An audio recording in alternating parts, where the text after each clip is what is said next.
করেছি সাজসজ্জায়, পূজা পার্বণ, decorator and event management, sound ও আলোকসজ্জায় শামসুর সাউন্ড ও লাইটিং হাউস। প্রতিমা শিল্পী বাবুশ্রী কৃষ্ণ রায়, থিম ভাবনায় বাবুশ্রী কনক রায় জগদল বাজায়। আমাদের এবারের থিম সতীর দেহত্যাগ ও শক্তিরূপিণী দেবী দুর্গা।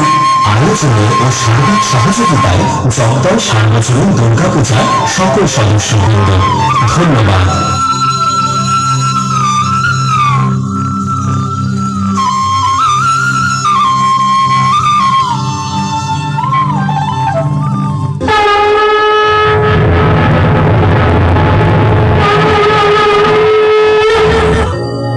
প্রণাম দেবাদিদে।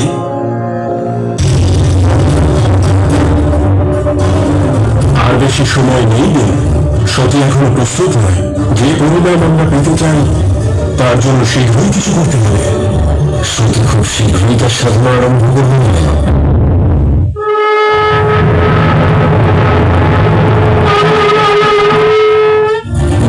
যে সমগ্র কৈলাসকে সুখে ভরিয়ে রাখে সেই সতী আজ এত বিষণ্ণ কেন? সতীর নয়, এ একজন কন্যার দুঃখ।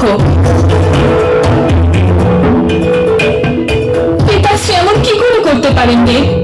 এত বড় যজ্ঞের আয়োজন করেছেন, রাজ্যের সকলকে আমন্ত্রণ জানিয়েছেন, আমি যে কন্যার কথা একবারও মনে পড়ল না।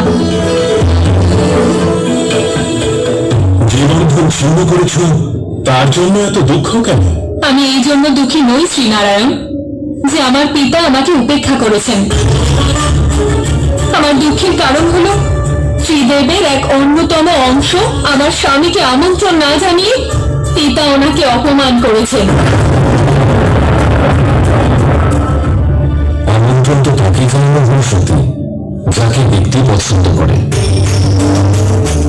প্রজাপতি দক্ষ যখন আমায় পছন্দ করেন না তখন আমার অপমান কিসের? কিন্তু এটা আমার অপমান দেব। আমি ওনার কন্যা, ওনার রক্ত, আর আপনি আমার স্বামী। ওনাকে যেমন পিতা বলে গ্রহণ করেছি, ওনারও আপনাকে আমার স্বামী হিসেবে গ্রহণ করতে হবে। আর উনি যদি তা না করে তাহলে ওনাকে বাধ্য করবো আমি। চলুন মহাদেব, আমাদের সেই যজ্ঞে যেতেই হবে। তুমি তোমার পিতার সঙ্গে সাক্ষাৎ করতে চাও, কিন্তু এই যজ্ঞ প্রজাপতি দক্ষ করছে না। বিনা নিমন্ত্রণে কোথাও যাওয়া তোমাকে শোভা পায় না সতী। আপনি আমার সাথে থাকি সমস্ত কিছু শুভদেব।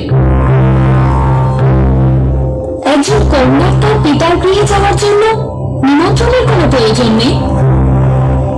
তোমাকে আহ্বান না করা পর্যন্ত তোমার যাওয়া উচিত নয় সতী। আপনি না যেতে চাইলে আমি আপনাকে বাধ্য করব না, আর আপনিও আমাকে কোনো বাধা দেবেন না। আমার দিব্যি রইল মহাদেব, না আপনি আমায় বাধা দেবেন আর না আপনি আমার কাছে আসবেন ততক্ষণ, যতক্ষণ না সত্যি নিজে আপনাকে ডাকছে।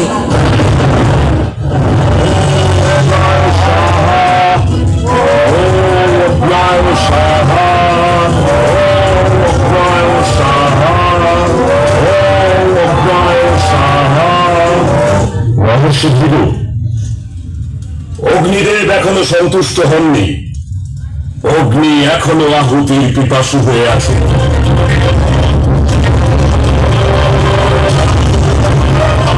যাই হোক না কেন, যেই অসুখ না কেন, যজ্ঞে যেন কোনো প্রকার বাধা সৃষ্টি না হয়। যা ইচ্ছা হয় তাই করো, মহাদেবের সঙ্গে সাক্ষাৎ করো বা মৃত্যুর সাথে। আমি তো বলবো এই যজ্ঞের অগ্নিতেই পুরো ভস্ম হয়ে যাও। কমপক্ষে তোমার নাই এক কন্যাকে জন্মদান করার পাপ লঙ্ঘন হবে।